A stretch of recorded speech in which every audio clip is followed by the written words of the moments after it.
Hey everyone, in this video we're going to look at how to create random melodies inside of Logic. I've done this once inside of Ableton Live using MIDI effects. We're going to do exactly the same thing using Logic's MIDI effects here. Just so you can see that this technique is pretty transparent as long as the software has some way of manipulating the MIDI information before it hits a synthesizer. So to get us started here, I'm going to need a synth. So software instrument track, I'm just going to pop an ES2 on there and just create that. We don't need the library.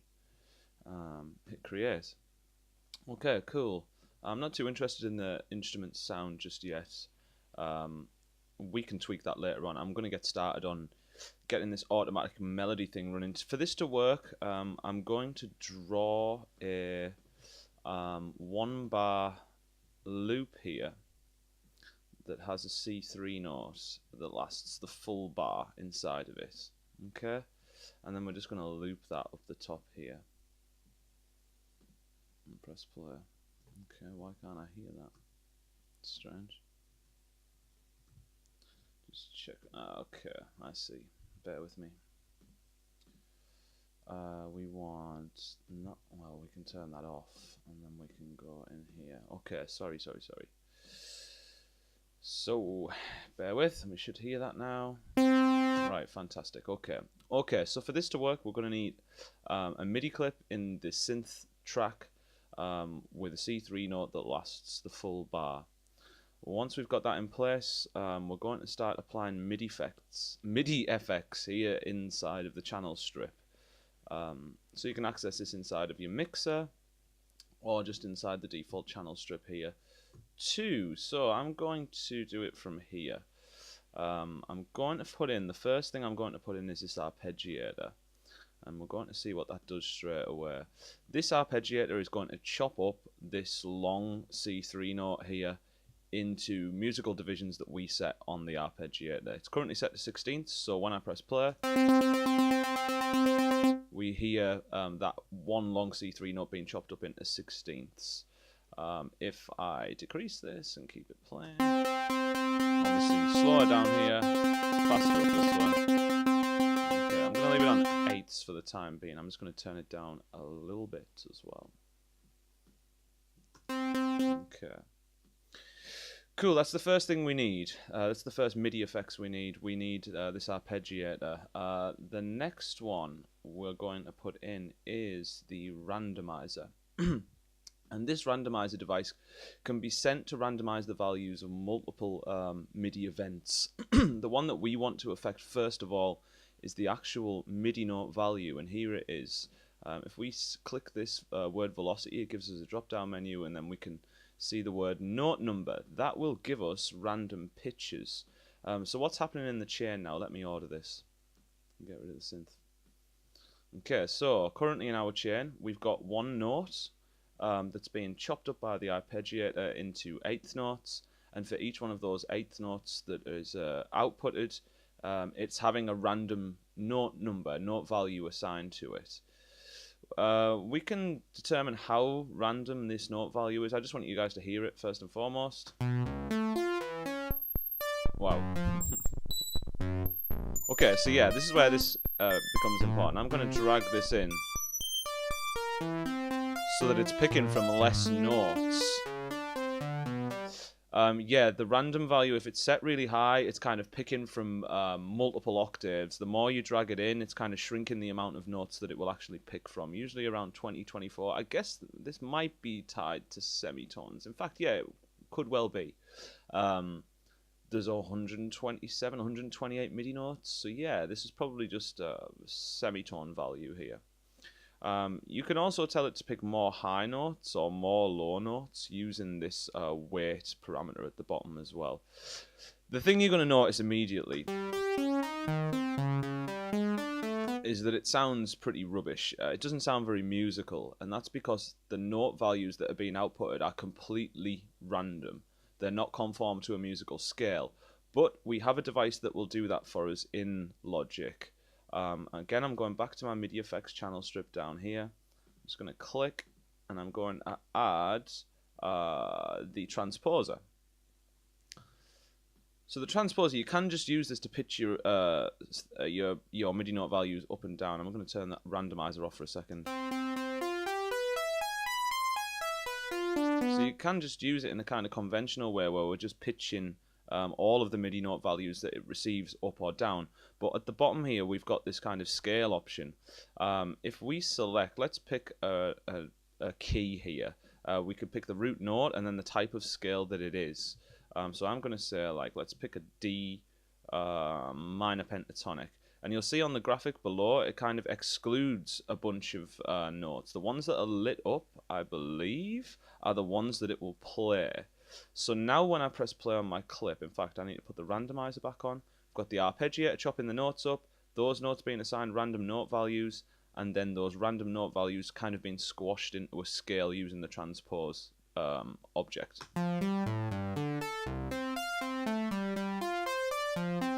Just going to make some changes to the synth right now.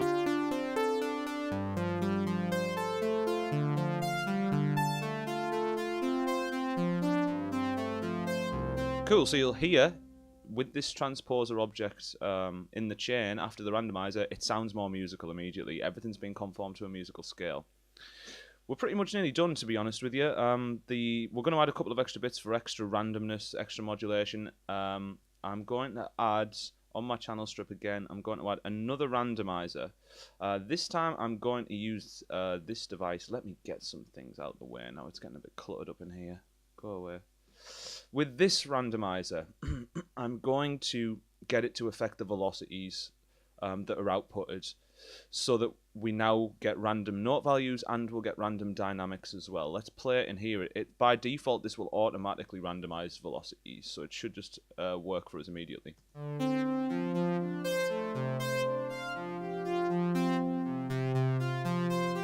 Again, I'm just going to mess with this while it's playing.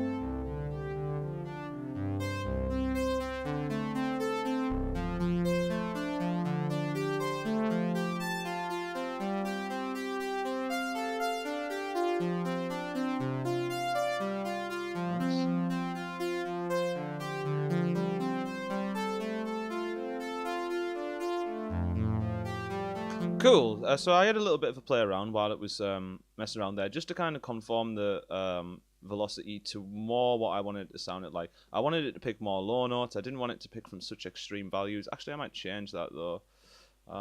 Let's go again. I'm going to play this back just for a second. That's kind of more like what I wanted.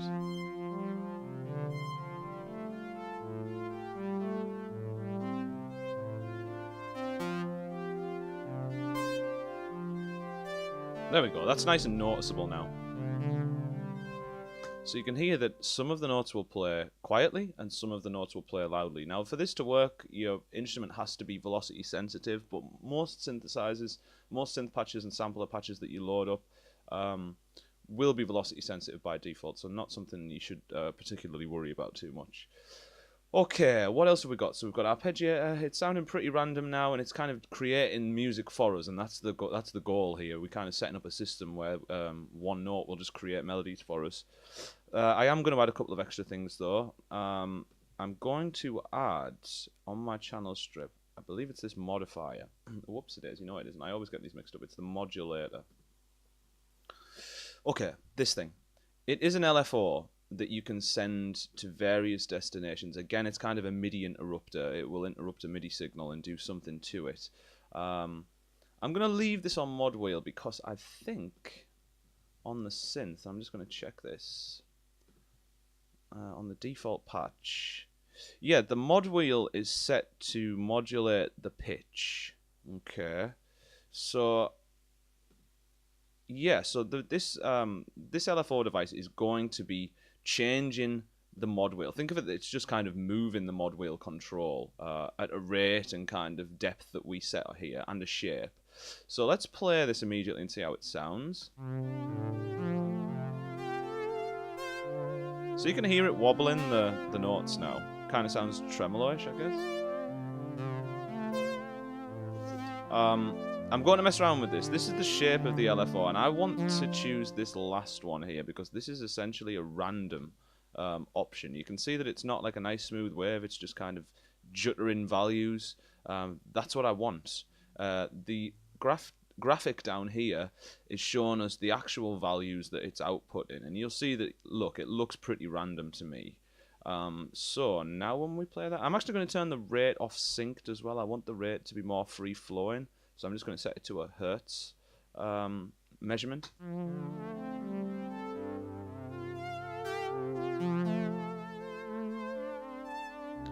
And with these values down here, these parameters, you can kind of limit how high the modulation will be, the depth of the modulation. And you can tell it, you can steer it either to lower values or higher values here.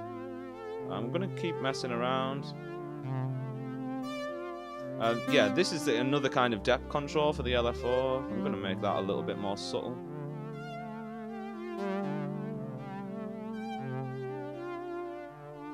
Okay. Just make sure this is having some effect. There we go. Sweet. So it's adding more kind of randomness and interest to the signal. We're pretty much there. You can hear that it's generating music for us now.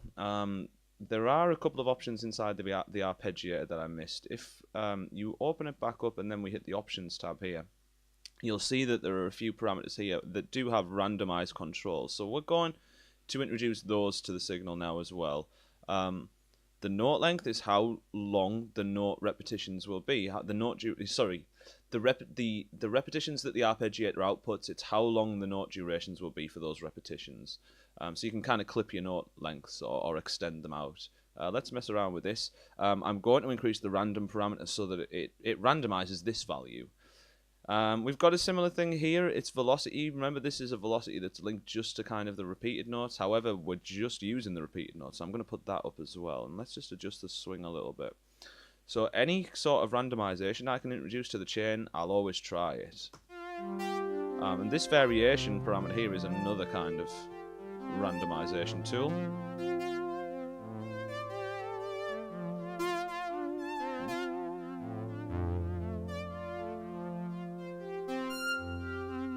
Sweet. Cool. Sounding pretty nice now. Maybe I'll go into the arpeggiator and kind of slow things down a little bit.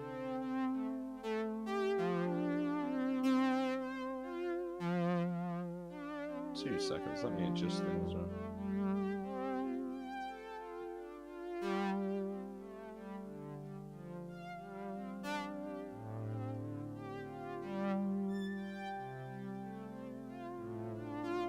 Yo, having fun now.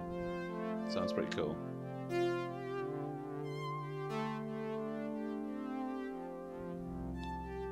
So I haven't touched any audio effects here yet. The thing that I would do at this point is to start load up some audio effects, some delays and things. Maybe I would introduce an auxiliary track here, and put,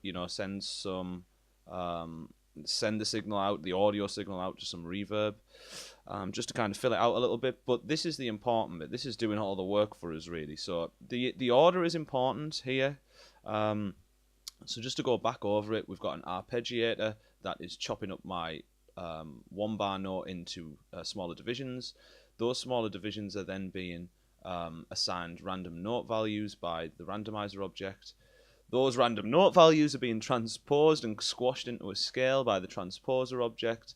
I'm applying random velocities using another randomizer object, and then just for some extra kind of audio manipulation, I've got this LFO effect in the mod wheel of the synth. Pretty cool. Give it a go. It's kind of 1 bar music. Use it as an accompaniment so that you can write your own tracks along to it or whatever. This is me signing out for this vid. Okay. Peace, peace, peace.